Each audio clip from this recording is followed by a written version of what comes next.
سنخوض معاركنا معهم وسنمضي جموعا نردهم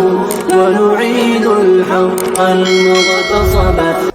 کوئی ایسی مخصوص رات نہیں ہے رجب کے اندر جس کی عبادت کی فضیلت آئی ہو،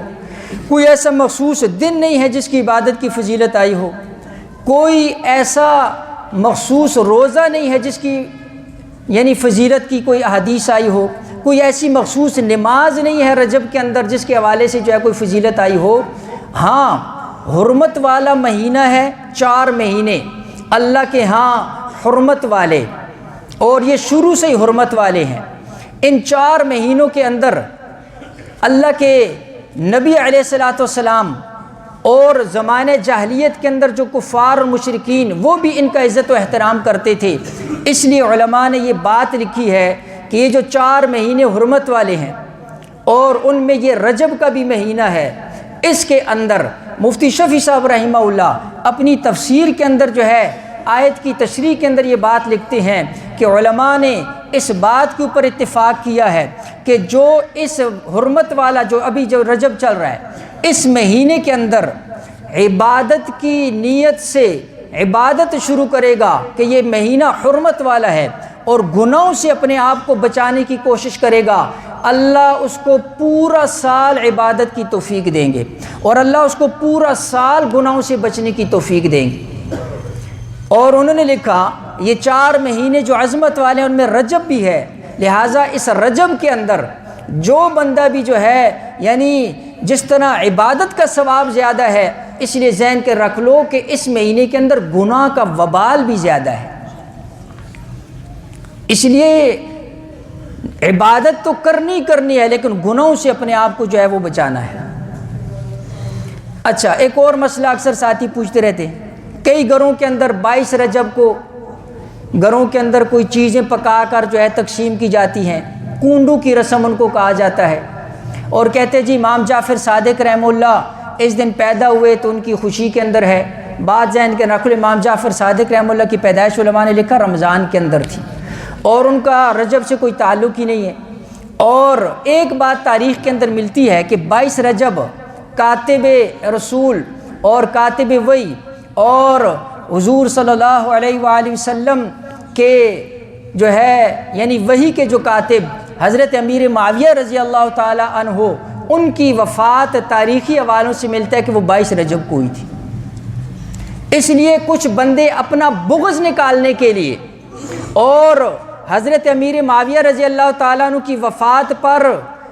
خوشی منانے کے لیے نام انہوں نے حضرت امام جعفر صادق رحمہ اللہ کا دے دیا کہ ان کی پیدائش کی خوشی ہے، حالانکہ اس دن کا ان کے ساتھ کوئی تعلق نہیں۔ لیکن تاریخی حوالوں سے پتہ چلتا ہے کہ حضرت امیر معاویہ رضی اللہ تعالیٰ عنہ اس دن فوت ہوئے تو وہ اپنا بغض وہ یہاں پر ظاہر کر رہے نام بدل کر، اس لیے ہمارے کئی اہل سنت بھی ان بدعات کے اندر مشغول ہوگی۔ ایک بات دوسری اکثر پوچھتے ہیں کہ ہم خود تو نہیں کرتے ہیں لیکن دائیں بائیں سے پڑوسیوں سے کوئی کھانا آ جاتا ہے، اس کا کیا حکم ہے؟ اس کو لینے سے انکار کریں اور ساتھ اس کو بتائیں کہ بھائی یہ جو کام ہے یہ بدعت کے زمرے کے اندر آتا ہے اور جس کو تم ثواب سمجھ کر رہے ہو یہ ثواب نہیں، الٹا اس کے اوپر گناہ ہوگا۔ دیکھو مسئلہ ذہن کے اندر رکھ لو، صدقے سے منع نہیں ہے، کسی کو کوئی چیز کھلانے پلانے سے منع نہیں ہے، اور کسی کا اکرام کرنے سے منع نہیں ہے، اور ایصال ثواب سے منع نہیں ہے، لیکن اس کے لیے دن متعین کرنا، وقت متعین کرنا، کوئی جگہ متعین کرنا، یہ شریعت کے اندر اضافہ ہے، پھر یہ بدعت بن جاتا ہے۔ لہٰذا آپ جب چاہیں سال کے اندر آپ پکائیں، لوگوں کو کھلائیں، اس کے لیے اوقات مخصوص نہیں ہیں، لیکن انہی دنوں کے اندر اچھا ایک آدمی کہتا ہے جی میری تو یہ نیت نہیں ہے، میں تو ویسے ہی میں نے پکایا ہے، تو علماء نے لکھا ہے پھر تو ٹھیک ہے، لیکن اسی مخصوص دن کے اندر اگر وہ کرتا ہے تو تب بھی ان کے ساتھ مشابہت اور بدعت کی ترویج اور اشاعت کا ذریعہ بنتا ہے، اس لیے ان دنوں کو خاص نہ کرے پکانے اور ان چیزوں کے اندر۔ تو میں عرض کر رہا تھا کہ کہیں سے کوئی چیز کھانے کے لیے آ گئی تو سب سے پہلے حکم تو علماء نے لکھا ہے کہ اس کو معذرت کرے اور اس کو انکار کر دے، اور ہر صورت کے اندر اگر لینا ہی لینا ہے اور کوئی اس سے چارہ نہیں ہے تو حکم ذہن کے اندر رکھ لیجئے کہ یہ کھانا پکانا یہ ایک بدعت عمل ہے، لیکن عمل بدعت ہے، اس عمل کی وجہ سے یہ کھانا حرام نہیں ہوتا ہے، مطلب اس کھانے کے اندر حرمت نہیں آئی ہے۔ اور آپ یہ نہیں کہیں گے کہ جی اگر ہم نے کھا لیا تو گویا کہ حرام چیز کھائی، کھانا اپنی ذات کے اندر تو حلال ہے، یہ عمل بدعت ہے، لہٰذا نفس کھانا جو ہے یہ حرام نہیں ہے۔ ایک بات تو بہتر صورت علماء نے یہ لکھی کہ جب بالکل یہ اگلا بندہ لینے پر مجبور کر رہا ہے تو لے اور اس کو بات بھی واضح کر دے کہ یہ کام ٹھیک نہیں ہے، اور پھر کسی ایسے غریب مسکین کہ جس کا جو ہے واقعی کھانے پینے کا جو ہے مسائل ہوتے ہیں، کسی ایسے گھر کے اندر اس کو بھجوا دیا جائے۔ اور قبول کرنے کے اندر اگر وہ علماء ہیں، مقتدیٰ ہیں، کوئی دینی پیشوا ہے، تو ایسے لوگوں کو تو سرے سے جو ہے ایسا کھانا قبول نہیں کرنا چاہیے۔ کیوں؟ اس سے جو ہے لوگوں کے دلوں کے اندر مزید تقویت کہ اس نے کیا ہے اور اس نے قبول کیا ہے، اس نے کھا لیا ہے، تو پھر ہمارے لیے تو کوئی مسئلہ ہی نہیں، لوگوں کو راستہ مل جاتا ہے۔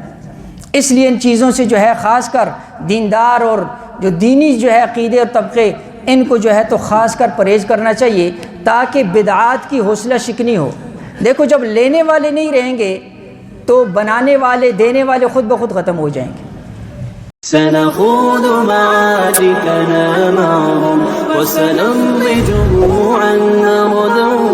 ونعيد الحق المغتصب